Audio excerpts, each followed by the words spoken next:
నమస్తే అందరికీ. Hope you all are doing good. మేము సమ్మర్లో ఒక ట్రిప్కి అయితే వెళ్ళాము, which I want to share with you all now. హార్బర్లో మన క్రూజ్ ఉంది అండ్ ఇక్కడ చాలా బోట్స్ కూడా ఉన్నాయి. ఇప్పుడు మనం టొబర్మరీ ఐలాండ్కి అయితే వెళ్తున్నాము. ఇక్కడ వేవ్స్ చాలా ఎక్కువ వస్తున్నాయి అండ్ వ్యూ మాత్రం క్రేజీ ఉండే. ఈ వాటర్లో 2 షిప్ బ్రేక్స్ అయితే ఉన్నాయి. టొబర్మరీ ఐలాండ్ నావిగేట్ చేయడం చాలా కష్టంగా ఉండడం వల్ల చాలా యాక్సిడెంట్స్ అయ్యి కింద సింక్ అయిపోయినాయంట. సో అట్లాంటివి అవాయిడ్ చేయడానికి ఒక లైట్ హౌస్ అయితే కన్స్ట్రక్ట్ చేశారు. మునిగిపోయిన షిప్స్ని ఇక్కడ ఉన్న ఐలాండ్ని కాపాడడానికి ఈ రీజియన్ని అండర్ వాటర్ నేషనల్ పార్క్ లాగా మార్చారు. ఇక్కడ చాలా మంది స్కూబా డైవింగ్ లాగా చేస్తూ ఈ ప్లేస్ ని ఎక్స్ప్లోర్ చేస్తారు. You can watch it now. Unfortunate గా ఒక అమ్మాయి షిప్ నడుపుతూ క్రాష్ అయ్యి మునిగిపోయిందంట. అదే ఇది.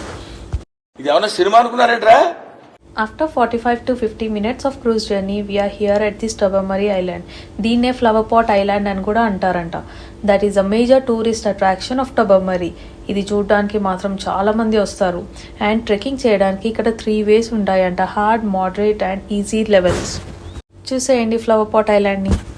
Extraordinary, fantastic, mind blowing. As I said, trekking చేయడానికి 3 ways ఉంటాయి ఇక్కడ. మేమైతే లైట్ హౌస్ వ్యూ కనిపించే వేలో వెళ్ళినాం, బట్ మాకేం కనిపించలేదు. చాలా దూరం నడుచుకుంటూ వెళ్ళాము, బట్ లైట్ హౌస్ మాత్రం మాకు కనిపించలేదు, ఈ వాటర్ చెట్లు తప్ప. అండ్ ఇక్కడ వాటర్ మాత్రం చాలా అంటే చాలా క్లియర్ గా ఉంది. అక్కడ కొన్ని స్నేక్స్ కూడా ఉన్నాయి, బట్ దే ఆర్ హార్మ్లెస్ అన్నమాట. So don't worry about them.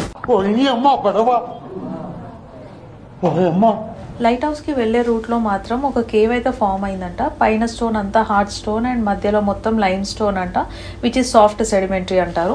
Thousands of years back ఈ వాటర్ లైమ్ స్టోన్ ని తడుపుతూ ఐస్ దీన్ని బ్రేక్ చేసిందంట. అప్పుడు ఇది చిన్న రాక్స్ లాగా ఫామ్ అయిపోయి ముందు రోల్ అవ్వడం స్టార్ట్ అయింది.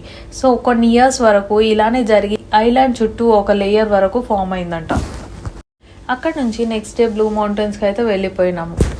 ఇక్కడ చాలా రిసార్ట్ హోమ్స్ ఉన్నాయి, which is around $250 per day అలా ఉంటుంది. ఇక్కడ కార్ పార్కింగ్ కూడా ఫ్రీయే. నార్మల్గా అయితే కెనడాలో ఆల్మోస్ట్ మ్యాక్సిమం ప్లేసెస్లో కార్ పార్కింగ్కి పే చేయాలి, బట్ ఇక్కడ అది బెనిఫిట్ అని చెప్పొచ్చు. దీనికి టికెట్స్ ఆన్లైన్ ఆర్ ఆఫ్లైన్లో అవైలబుల్ ఉంటుంది, విచ్ ఇస్ యాక్టివిటీ సెంటర్కి వెళ్తే టికెట్స్ని స్కాన్ చేసి రిస్ట్ బ్యాండ్స్ అయితే ఇస్తారు మనకి. అడల్ట్స్ అమౌంట్ వచ్చేసి $59 to $60 per person ఉంది. ఇది గండోలా రైడ్ అంటారు and it's about 4 to 5 minutes పట్టింది పైనకి వెళ్ళడానికి. మౌంటైన్ హైట్ వచ్చేసి 230 meters అలా ఉంటుంది.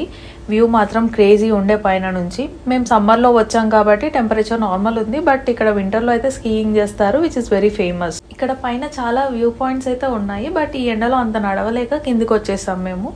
అండ్ ఇక్కడ చాలా అడ్వెంచరస్ యాక్టివిటీస్ కూడా ఉన్నాయి. రిచ్ రన్నర్ అని చెప్పేసి మౌంటైన్ రోలర్ కోస్టర్ అంటారు, అది మాత్రం చాలా క్రేజీ ఉండే. ఇదే మౌంటైన్ రోలర్ కోస్టర్ అంటారు. అండ్ ఇక్కడ ఇది కాకుండా zip line, wall climbing, canopy climbing, ఇలా సీజన్స్ని బట్టి అడ్వెంచరస్ యాక్టివిటీస్ అనేవి ఉంటాయి. ప్రతి యాక్టివిటీకి వెయిటింగ్ టైం వచ్చేసి ఆల్మోస్ట్ 1 to 1.5 hours అయితే పడుతుంది. అన్ని యాక్టివిటీస్ అయిపోయాక విలేజ్లోకి రిటర్న్ వస్తూ ఉంటే ఇక్కడ చిన్నపిల్లలందరూ హూలా హూప్ చేస్తూ ఎంత క్యూట్గా కనిపించారు. అండ్ వాళ్ళ పేరెంట్స్ ఎంకరేజ్ చేసే విధానం ఈజ్ జస్ట్ వావ్. ఏంటిది మాకేంటిది అంటున్నాను. And yes, here we go. ఇదే పెడల్ బోటింగ్. నాకు వాటర్ అంటే చాలా భయం, కానీ ఎందుకో పెడల్ బోటింగ్ చూడగానే చేయాలి అనిపించింది. అందరూ చాలా ఈజీగా పెడలింగ్ చేస్తున్నారు, నేను కూడా చేసేయొచ్చులే అని చెప్పి చాలా డేర్ చేసుకొని లోపలికి అయితే వెళ్ళాను. అండ్ ఇక్కడ ట్విస్ట్ ఏంటంటే పెడలింగ్ చేస్తేనే ముందుకు మూవ్ అవుతుంది, లేదంటే ఆగిపోతుంది మధ్యలోనే. బట్ నేను స్టార్టింగ్లో పెడలింగ్ చేసినప్పుడు చాలా బాగుండే. మధ్యలోకి వెళ్ళిన తర్వాత ఏమైందో తెలీదు, ఎంత పెడలింగ్ చేసినా కానీ మధ్యలో ఆగిపోయింది. అందరు ముఖం చూస్తూ కూర్చున్నా, ఎవరైనా హెల్ప్ చేస్తారేమోనని.